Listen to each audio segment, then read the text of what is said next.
Et depuis quand écrivez-vous? Pourquoi ai-je commencé à écrire? Tout simplement parce que je trouvais...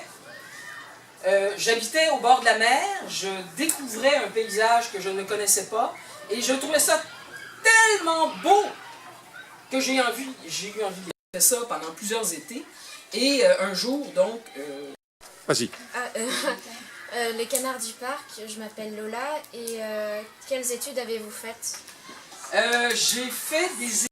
C'est une bonne idée. En même temps, je trouve... Et peu importe la formation, au fond. Vous pouvez devenir un excellent journaliste si vous êtes formé en philosophie, en sciences religieuses, en mathématiques, notre passion.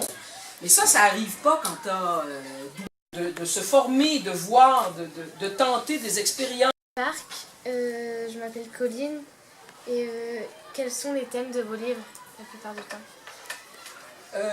Je voulais dans la fiction. Donc, ce sont des choses inventées, mais on ne fictionne pas à partir de rien. Si vous voulez devenir journaliste, là, je vous invite à voyager, à vivre, à voir, à regarder. C'est comme ça que te viennent des sujets.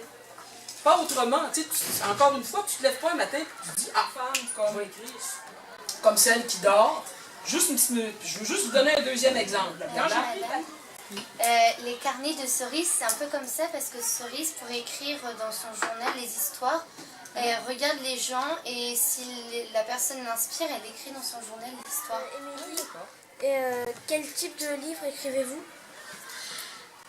J'ai écrit, autrement ça peut s'appeler une novella. Novella, c'est un petit peu plus long qu'une nouvelle. Mais donc, par définition, une nouvelle, c'est court. C'est juste pour poser une petite question à la parole. Les nouvelles, c'est des nouvelles comment? C'est des nouvelles, encore une fois, toujours un peu inspirées ça a une fin dramatique. Alors, résultat, je les ai tous fait mourir. C'est vrai que il y a quand on s'en va vers Montréal, Québec. J'avais lu que un petit brin de lumière là-dedans, même si c'est un sujet. Alors, le Canard du Parc, je m'appelle Tony. Combien de temps mettez-vous pour écrire un livre? Entre voilà. Moi, je mène 3 vies. Là. Celle de journaliste, celle d'écrivaine, celle de consultante auprès des communautés autochtones. Alors donc, il faut que j'organise mon accord, tu recommences, blablabla, blablabla, tu renvoies ça prend encore jusqu'à 2 heures. jusqu'à 10. Jusqu'à 10? Ah, c'est bien, c'est bien. Ah, c'est très bien. OK, donc, je vais répondre peut-être moins longuement, puis on va passer à travers votre liste. Alors on en était à Maltais. Le Canard du Parc, je m'appelle Amalthée. Avez-vous eu des difficultés à faire publier vos livres? Mon éditeur, bon, il manquait des petites choses. Vous savez, des fois, pour vous, les choses apparaissent claires. Ben oui, William, c'est le fils de machin, qui lui-même, son grand-père s'appelle Toutmuche, et bon, comprenez-vous, pour vous, c'est clair.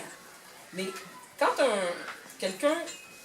Oups, c'était moins clair. Qui était William? On était tout mêlé, etc. Bon.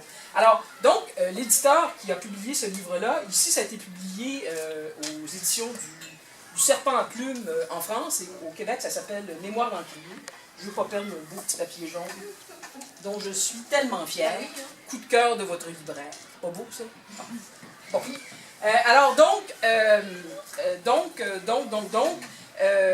j'ai dû retravailler un petit peu, faire des liens pour que ça devienne plus clair.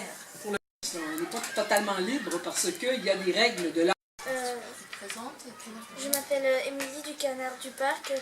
Quel sentiment avez-vous eu lorsque votre premier livre a été d'un certain trac. Avez-vous un auteur et un style de livre préféré? Parce que moi, ce qui m'intéresse, c'est l'écriture. Quand c'est beau, quand c'est renversant de beauté, c'est ça qui m'intéresse. Donc, il y a quelques écrivains que je lirai toujours avec passion. Et même des fois, ouf, je me dis, un petit pas jaloux, non. Mais il y a des fois, là, je me dis, ça c'est tellement beau. Là.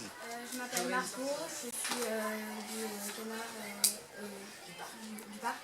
Et je voulais savoir si vous avez voyagé dans beaucoup d'endroits pour écrire un bon livre. Ben,